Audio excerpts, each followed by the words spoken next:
My company got in trouble with the federal government. This story takes place when I was a service manager of a national chain restaurant. Well, our company had come up with a strategy that they figured would get customers back in our building even when it's slow. And the company was really hyping this strategy up and trying to get everybody excited about it. And they even scheduled a conference call to go over the details of what we were going to do. Of course, we're thinking it might be the usual things like free appetizers, buy one, get one entrees. Now, any of those suggestions probably would have worked to increase customer traffic. But no, our company's major strategy was for us to cold call old customers. And when I heard this, I'm looking around. I'm looking for my name tag that says that I'm an insurance agent or something.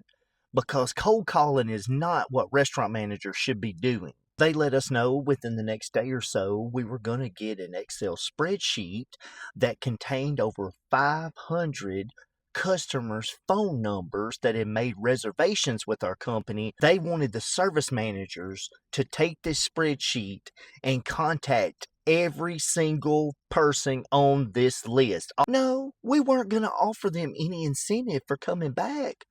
We were just calling to invite them in to try out our new summer menu and to try to get them to book a reservation while we have them on the phone. And if you're sitting here listening to this thinking like, this is kind of crazy, like why is a restaurant cold calling people? Like, believe me, I thought it was equally as crazy when I'm hearing it on this conference call. Not only were we going to be calling them, but if they didn't answer the phone, we're going to text them. I'm also thinking legally, how can we do this? Like, yeah, they gave us their phone number for a reservation, but they didn't give us consent to be texting them and calling them. That's not even the craziest part. They told us that they would be tracking our progress. And me, myself, I'm sitting here thinking, like, if you guys are putting that much time and effort into tracking us calling all these customers, why don't you do it? Once I got off the conference call, I'm talking to my boss, the general manager, and I'm telling him, like, dude, I don't feel comfortable doing this. And he agreed with me, but he's like, man, I'm just having to do what my boss is asking me to do.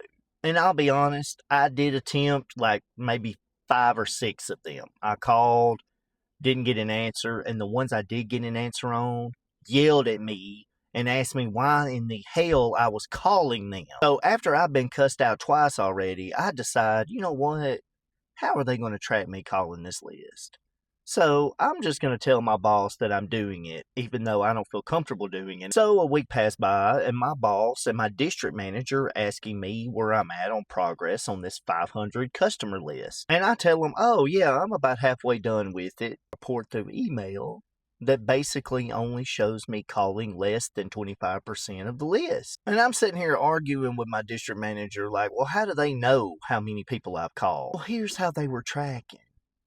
Because mixed in this 500 customer list, there was about 25 different people from corporate office that they had on purposely inserted in during different increments of customers. And if you called them, they marked you as completing so many that was above them. Yes, our company was that crazy enough to want to track this, but not do it themselves, to plant moles in the customer list to bust you if you weren't calling these customers. Well, it didn't take them long to realize that this was a stupid mistake, because a couple of days after that interaction with me and my district manager, an email got sent out to all the restaurants, which is over 300, to stop calling and texting any more customers on that list. Because apparently they didn't do their homework at corporate office, and while they are thinking this is a great idea, they are violating all kinds of FCC rules and regulations simply because you had 300 plus restaurants calling 500 customers